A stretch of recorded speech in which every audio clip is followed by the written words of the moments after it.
Hi friends, welcome to my channel Soujanya Lagadapatti. So ఇదైతే మా అమ్మ వాళ్ళ ఇల్లు అండి. మా అమ్మ వాళ్ళ ఇంటికి మొన్న మా తమ్ముడు పెళ్ళని చెప్పాను కదా, అప్పుడు ఇంటికి ఇలా డెకరేషన్ చేశారు. పెళ్ళప్పుడు ఇంటి నిండా పువ్వులతో బాగా డెకరేట్ చేశారు. ఇంకొని మా తమ్ముడు ఇంకా ఆ రోజు సంగీత ప్రోగ్రాం జరుగుతుంది. సో ఇంట్లో ఎవరూ లేరని నేనైతే వీడియో తీశాను. తెల్లారితే పెళ్ళనగా నైట్ సంగీత పెట్టారు. పువ్వులతో బాగా డెకరేట్ చేశారు. సో అమ్మ వాళ్ళు ఇంటికి కబోర్డ్ కూడా చేయించుకున్నారు. ఇదైతే దేవుడి గది అండి. దేవుడి గదికి కూడా బాగా డెకరేట్ చేశారు.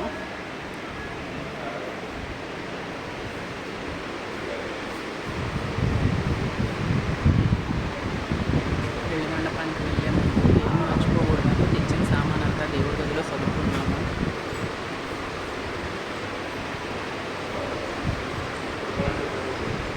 పైన సంగీత అయితే జరుగుతుంది. సో నేను అన్ని ఇల్లు బ్యాగ్లో దొరుకుతాను. కింద వీడియో తీసుకున్నాను.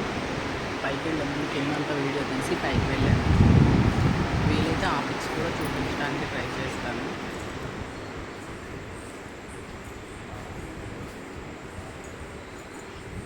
పెళ్ళికి ఇంటి ముందు పందిరి కూడా వేయించామండి. అది కూడా మ్యాక్సిమం నేను లైవ్ చేశాను. వీడియో అయితే తీయలేదులే కానీ లైవ్ చేశాను.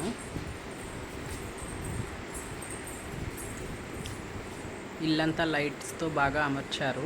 లైటింగ్ పెట్టాము.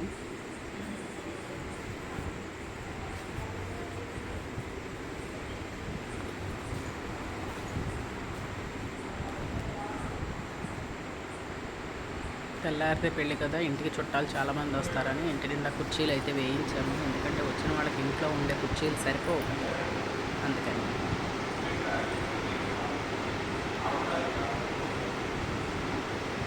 హాల్లో టీవీ సెట్, కబోర్డ్ అలా చేశారు హాల్లో.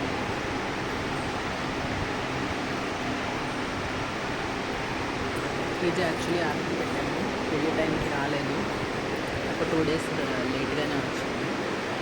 2 days ఏముంది, 16 days ఫెస్టివల్కి మళ్ళీ ఇంట్లో ఫ్రిడ్జ్ వచ్చింది. ముందే సోఫా సెట్ ఇవన్నీ అయితే కొనలేదు. ఎందుకు అంటే పెళ్ళికి వచ్చిన వాళ్ళు మళ్ళీ కూర్చోవడం అవ్వదు అనేసి.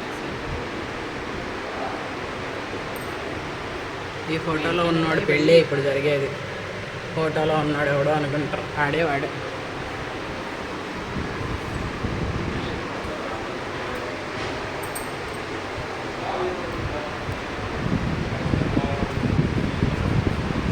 Thanks for watching. Please like, share and subscribe my channel.